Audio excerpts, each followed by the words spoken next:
It's 1790, you're a shopkeeper in Boston, you're a shopkeeper in Boston. A farmer comes in and wants to buy a shovel. He slaps a handful of coins on your counter. You see two Spanish reals, a few copper British pennies, a French écu, and a smooth, worn-out coin you can't even identify. Is this enough? You have to get out a scale just to weigh the silver. This was the financial reality for the new United States. The nation had won its independence. It had a constitution. It had a population of 39 million people. But it did not have a currency. The economy was running on a chaotic barter system. It was fueled by whatever foreign coins washed up in its ports.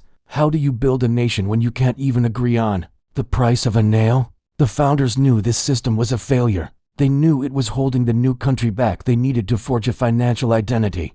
They did it with a single, revolutionary piece of legislation, a law that would define the American dollar and the American experiment for the next 180 years, a law that almost every single one of us has forgotten. To understand why your money has value today and to understand the crisis it's currently in, you have to go back. You have to go back to the Coinage Act of 1792. The problem started before the Constitution. It started with the Articles of Confederation. This first government was weak. It allowed both the Continental Congress and the 13 states to print their own money. This led to a predictable disaster, a tidal wave of paper. Continental dollars flooded the country. This paper wasn't backed by 39 million people. It wasn't backed by gold or silver. It was backed by a promise to pay someday. By 1779, the Continental dollar had collapsed. Its inflation rate hit 700% in a single year. A barrel of flour that cost $15 in 1777 cost $1,575. By 1779, George Washington himself wrote that a wagon load of money will scarcely purchase a wagon load of provisions. The phrase "not worth a continental" was burned into the American mind. This paper money trauma shaped everything that came next. The founders who wrote the Constitution were terrified of worthless paper. They saw it as a tool of tyranny, so they wrote their fear directly into the law. Article 1, Section 10. No state shall make anything but gold and silver coin a tender in payment of debts. They had solved the paper problem, but they created a new one. If the only real money is gold and silver, whose coins do you use? This brings us to the first great battle for America's financial soul. It was a fight between two titans. In one corner, Alexander Hamilton, the first Secretary of the Treasury. Hamilton was a New York banker. He believed in a strong central government. He believed in a national bank. He believed in an industrial future. He wanted to create a national mint to project power and unify the nation's elite. In the other corner, Thomas Jefferson, the first Secretary of State. Jefferson was a Virginia farmer. He distrusted banks. He feared central power. He envisioned an agrarian republic of small farmers. He called Hamilton's financial system a machine for the corruption of the legislature. They were opposites in almost every way, but on this one point, they agreed: the existing chaos of Spanish, French, and British coins had to end. America needed its own standard. But what standard? The most trusted, most common coin in the world was the Spanish milled dollar. The piece of 8. It had been the world's reserve currency for 200 years. It was trusted from Manila to Philadelphia. Hamilton and Jefferson both knew they couldn't beat the Spanish dollar, so they decided to become it. This leads to the central, forgotten question: what is a dollar? Today, you'd say it's a green piece of paper, or maybe just a 12-digit number in your bank app. In 1791, that answer would have been nonsense to the founders. A dollar was not an idea. It was a unit of measurement, just like a pound measures weight or a gallon measures volume. A dollar was a specific weight of silver.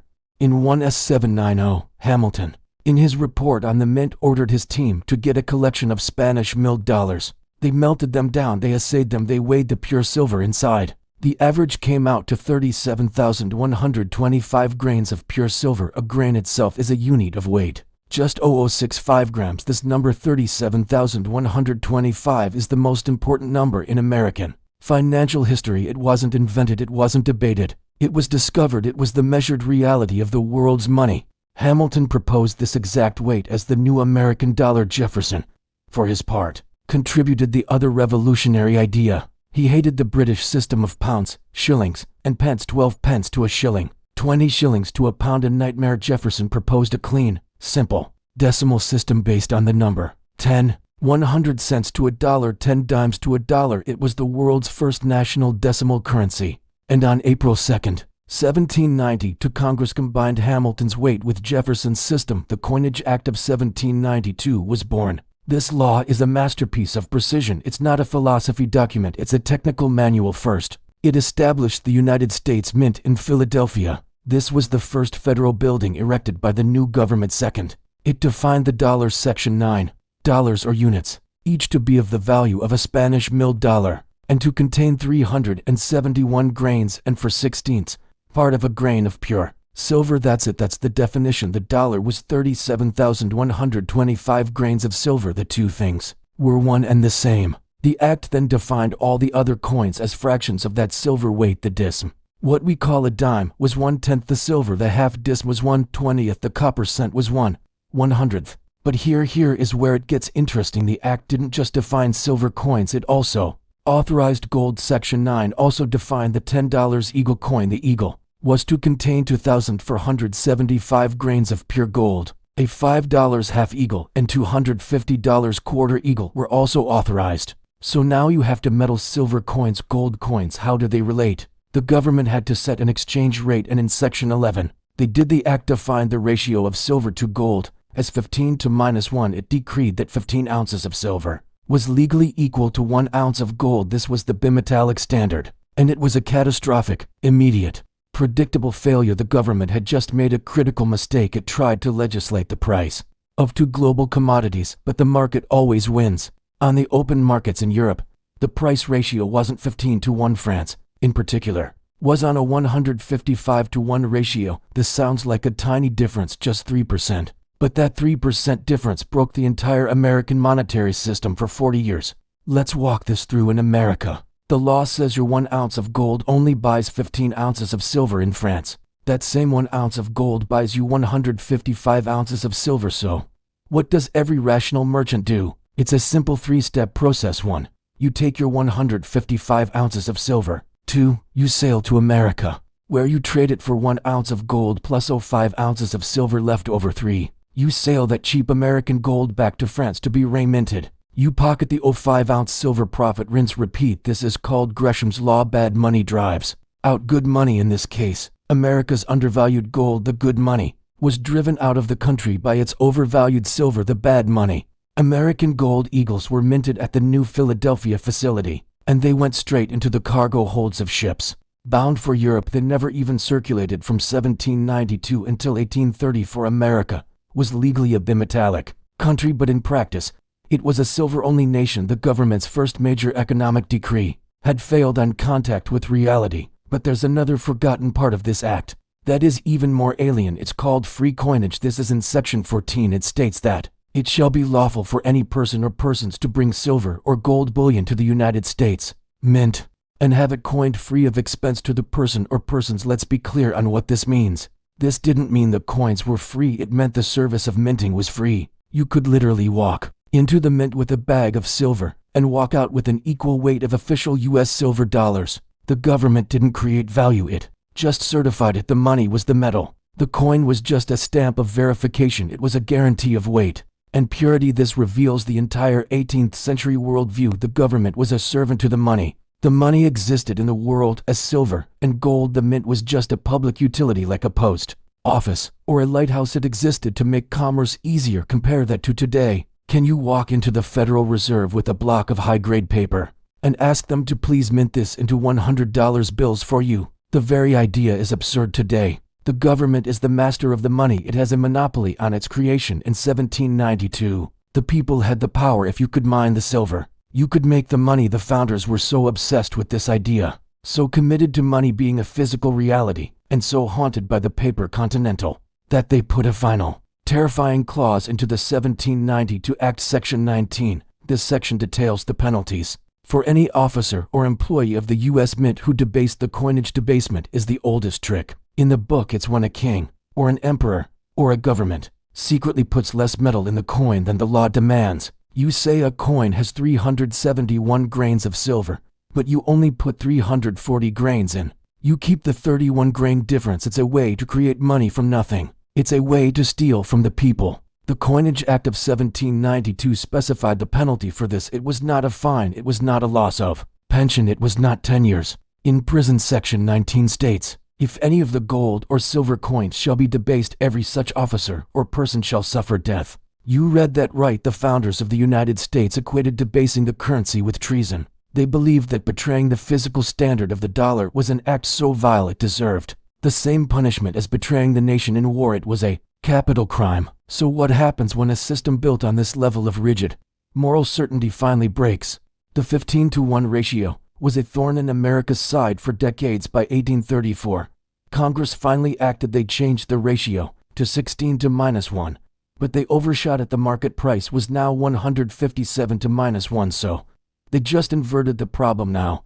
At 16 to -1, gold was overvalued and silver was undervalued. So what happened? Gresham's law again. All the silver coins vanished. People melted down their silver dollars, which were worth more as metal than as coins. America flipped from a 40-year de facto silver standard to a de facto gold standard. Then, in 1848, gold was discovered in California. A flood of new gold hit the market. This destroyed the 16-to-1 ratio completely. The bimetallic standard was a joke. It was an impossible balancing act. The government finally gave up in 1873. In a law critics called the Crime of 73, Congress officially demonetized silver. It stopped the free coinage of silver dollars. The 37,125-grain silver dollar from 1792 was dead. The silver miners were furious. Farmers were furious. It fueled the entire populist movement. It led to the famous 1896 Cross of Gold speech by William Jennings Bryan. He was fighting to bring back the 1792 bimetallic standard. He lost in 1900.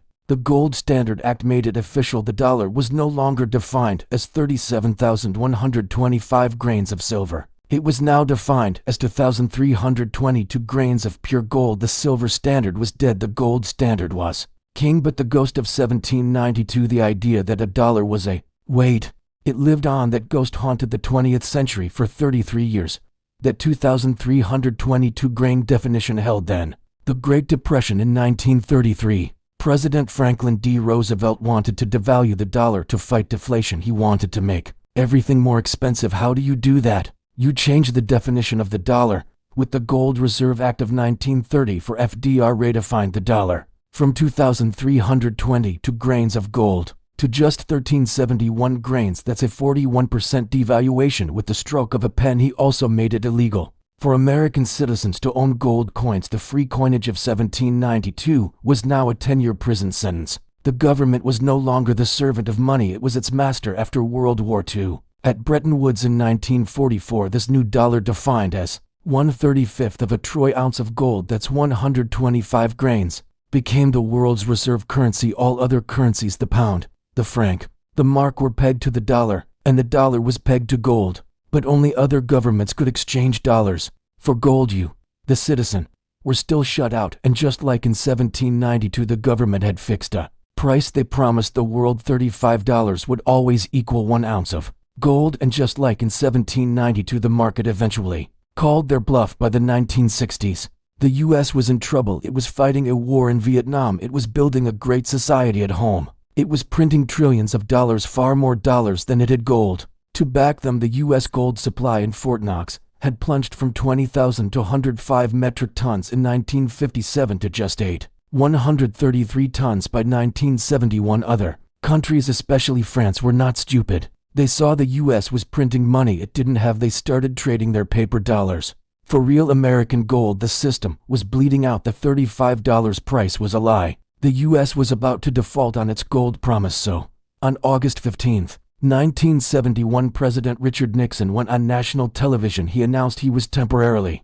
suspending the convertibility of the dollar into gold. He closed the gold window. Temporary. That was 54 years ago. On that day, the last, final, rattling ghost of the Coinage Act of 1792 was banished. The 179-year experiment was over. The dollar, for the first time in its history, was no longer defined as 37,125 grains of silver. It was no longer defined as 125 grains of gold. It was defined by nothing. So we are left with a question: what is the dollar in your pocket? It is what we call a fiat currency. It has no intrinsic value. It is not a weight of anything. It is a piece of paper. It has value only because the U.S. government says it has value, and because 340 million Americans and 8 billion people around the world agree to accept it as payment. We have come full circle. We are back in the world of the Continental, a currency backed not by metal but by a promise. A promise from a government that is now $37 trillion in debt, the very system that the founders,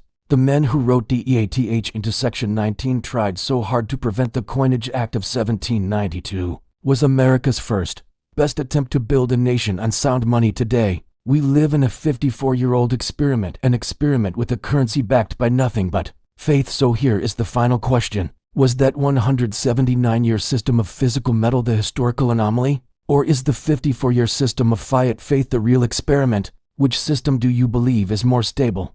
The 1792 definition, or the 1971 promise? Drop your answer in the comments below and subscribe.